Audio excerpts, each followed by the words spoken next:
శ్రీరస్తు శుభమస్తు అవిఘ్నమస్తు. శుక్లాంబరధరం విష్ణుం శశివర్ణం చతుర్భుజం ప్రసన్నవదనం ధ్యాయేత్ సర్వవిఘ్నోపశాంతయే. శ్రీ స్కాంద పురాణాంతర్గత కార్తీక పురాణము 7వ అధ్యాయము కార్తీక మాస మాహాత్మ్యము విధుల వివరణ. శ్రీ వశిష్ఠుల వారు దీపదాన మాహాత్మ్యము వివరించిన తదుపరి పుష్పార్చన, దీపారాధనాది విధులను గూర్చి వివరించ ప్రారంభించారు. ఓ మహారాజా, కార్తీక మహాత్యాన్ని వివరిస్తానో సావధాన చిత్తంతో విను. కమలలోచనుడైన శ్రీ మహాలక్ష్మి శ్రీ మహావిష్ణువు అనుగ్రహ విశేషం వలన స్థిర నివాసం ఏర్పరచుకుంటుంది. తరగని సంపదలు ఏర్పడతాయి. దేవదేవుడైన శ్రీ మహావిష్ణువుని కార్తీక మాసంలో తులసీ దళంతో గాని జాజిపూలతో గాని పూజించిన ఎడల జనన మరణ చక్రాన్నుండి విముక్తి కలిగి పరమ పదవిని పొందుతారు. అటువంటి వారికి పునర్జన్మ ఉండదు.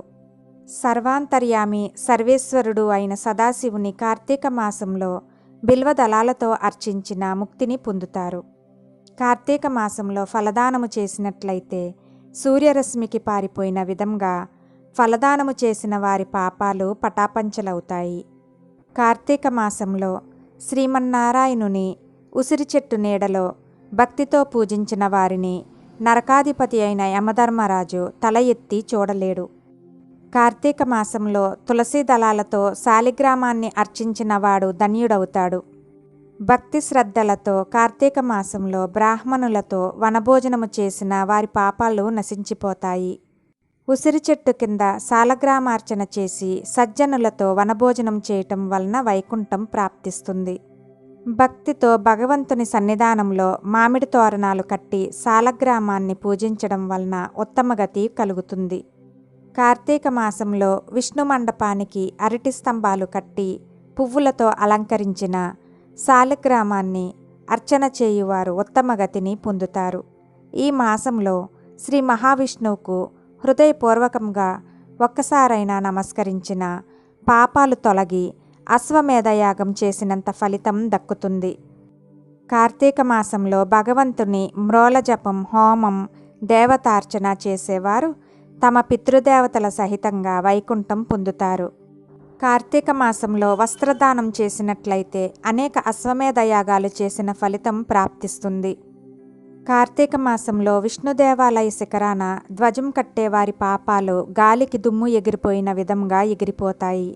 ఓ మహారాజా, ఈ కార్తీక మాసంలో నల్లని అగసిపూలతో గాని తెల్లని అగసిపూలతో గాని కేశవ పూజను చేసిన వారికి 10,000 యజ్ఞాల వలన కలిగే ఫలితం కలుగుతుంది.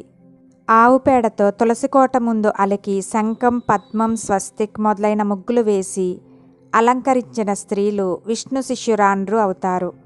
కార్తీక శుద్ధ చతుర్దశి యందు, కార్తీక బహుళ చతుర్దశి యందు గాని విష్ణు సన్నిధిలో దీపారాధన చేయటం వలన కలిగిన ఫలితాన్ని వివరించడానికి సృష్టికర్త అయిన బ్రహ్మకు కూడా సాధ్యపడదు. కార్తీక చతుర్దశి యందు ప్రమిదలో నువ్వుల గింజలు వేసి అగసి పువ్వులుంచి కేశవాలయంలో దీపం వెలిగించి శ్రీ మహావిష్ణువునకు దీపారాధన చేయవలెను. కార్తీక పౌర్ణమి నాడు జిల్లేడు పూలతో శివారాధన చేసిన వారికి దీర్ఘాయుర్దాయు కలిగి మరణానంతరం శివ సాయుధ్యం కలుగుతుంది.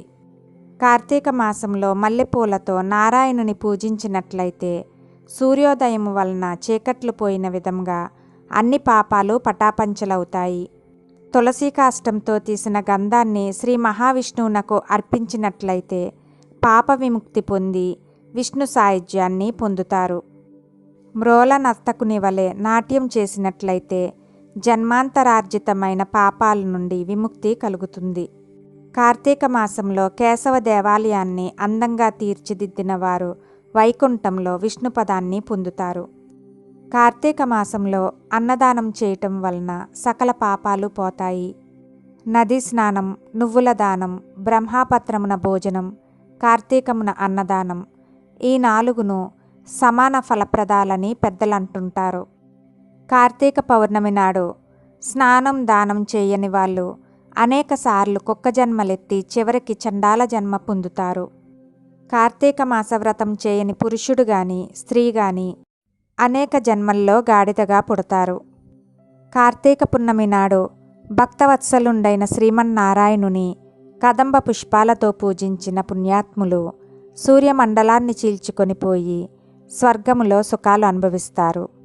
కార్తీక మాసంలో సర్వజగద్రక్షకుడైన శ్రీమన్నారాయణుని భక్తితో మొగలి పూలతో ఆరాధించినట్లయితే 7 జన్మల తరువాత వేదాంగ పారంగతుడైన బ్రాహ్మణ జన్మ ప్రాప్తిస్తుంది.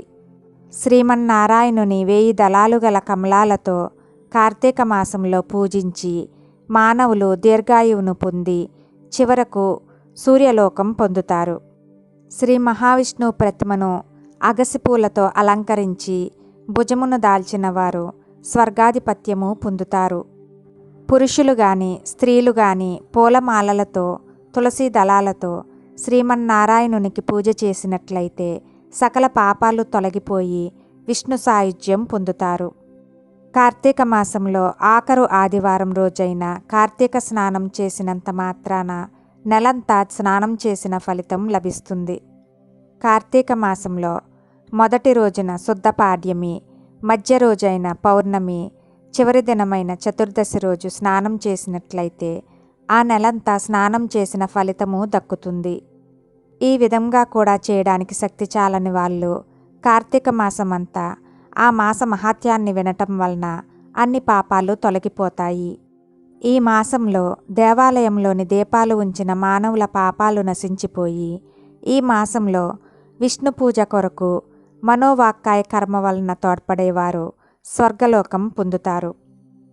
పుష్పం, గంధం, ధూపం మొదలైన వానితో కార్తీక మాసంలో విష్ణు భగవానుని భక్తిపూర్వకంగా అర్పించి ఆరాధించేవారు విష్ణు పదం పొందుతారు.